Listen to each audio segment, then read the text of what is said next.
یہ اسلام کا وہ دور ہے کہ جب حضور مسجد نبوی سے باہر نکلتے ہیں تو آگے حضرت عمر و ابو بکر رضی اللہ تعالی عنہما کھڑے ہیں، چہرے کے اوپر عجیب اداسی ہے۔ کہا عمر ابو بکر اس وقت کیوں کھڑے ہو؟ عرض کی حضور بھوک نے گھر میں ٹکنے نہیں دیا، ہم نے چاہا حضور کا چہرہ دیکھ لیں تو کچھ پیاس بجھ جائے، کچھ بھوک مٹ جائے۔ حضور نے فرمایا میرا حال بھی یہی ہے، جس چیز نے تجھے گھروں سے نکالا ہے وہی چیز مجھے گھر سے نکال لائی ہے۔ چلتے ہوئے حضرت ابو ایوب انصاری کے گھر کے قریب سے گزرے،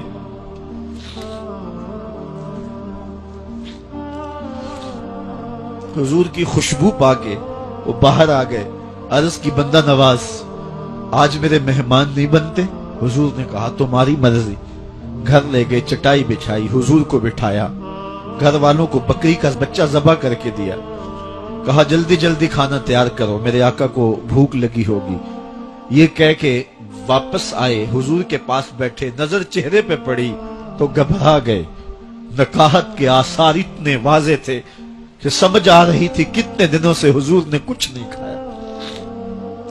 اٹھ کے باغ میں چلے گئے، کھجوروں کا خوشہ توڑا، حضور کے سامنے رکھا، کہا بندہ نواز جب تک کھانا تیار نہیں ہوتا یہ کھجوریں تناول فرمائیں۔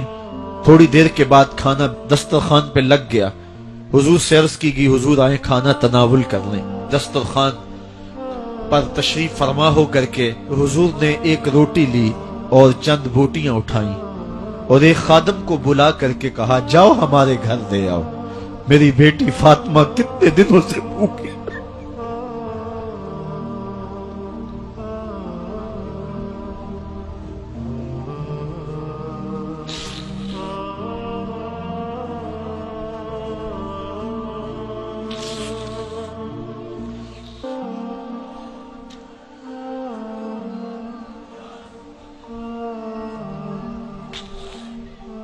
کہا جاؤ ہمارے گھر دے آؤ، میری فاطمہ کتنے دنوں سے بھوکی بیٹھی ہوئی ہے۔ مال کے کونین ہیں گو پاس کچھ رکھتے نہیں، دو جہاں کی نعمتیں ہیں ان کے خالی ہاتھ میں۔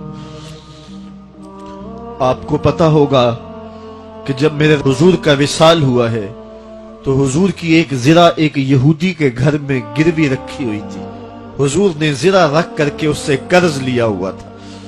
یہ اسلام کی غربت کی کہانی ہے، اور پھر اللہ نے اسلام کو امارت کے رنگ بھی دیے۔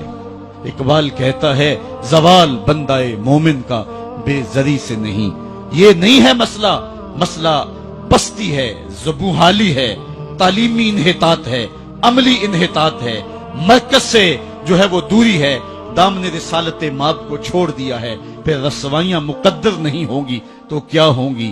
آئیے ابھی بھی موقع ہے، توبہ کا دروازہ بند نہیں ہوا، رب سے بھی معافی مانگ لیں۔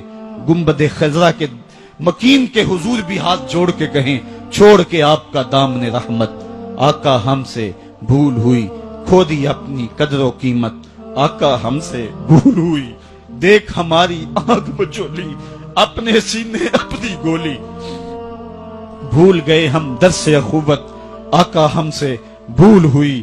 علامہ اقبال فرماتے ہیں آؤ اگر تم دوبارہ اسی عروج کو دیکھنا چاہتے ہو تو دامن مصطفیٰ کو تھام لو۔ سارا فلسفہ اقبال نے اپنے اس ایک شعر میں نچوڑا کی محمد سے وفا تو نے تو ہم تیرے ہیں، یہ جہاں چیز ہے کیا لوح و قلم تیرے ہیں۔ پھر لوح بھی تیرے ہاتھ میں دے دیں گے، قلم بھی تیرے ہاتھ میں پکڑا دیں گے، تختی بھی تیرے پاس ہوگی، قلم بھی تیرے پاس ہوں گے۔ پھر تیری تقدیر کے فیصلے واشنگٹن میں نہیں ہوں گے، پھر خدا بندے سے خود پوچھے گا بتا تیری رضا کیا ہے۔ تو ہم نے ان راہوں کا مسافر بننا ہے۔ آئیو زندگی کا جمال اور زندگی کا حسن حاصل کرنے کے لیے حضور کی دہلیز پہ آ جائیں۔ بہت دور جا چکے ہیں، آقا کی رحمت اب بھی آوازیں دے رہی ہیں، میرے بھولے بھالے امتیوں واپس آ جاؤ، میں تمہیں سینے سے لگا کے تمہارے پچھلے سارے گناہ بخشوا دوں گا۔ اور رب کہہ رہے وَلَوْ أَنَّهُمْ إِذْ ظَلَمُوا أَنفُسَهُمْ جَاءُوكَ، ظلم کر بیٹھے ہو کوئی بات نہیں، میرے محبوب کی دہلیز پہ آ جاؤ، میرے نبی کے ہاتھ اٹھ کے میں تمہارے سارے گناہ معاف فرما دوں۔ اللہ کو توبہ قبول کرنے والا اور رحیم پاؤ گے۔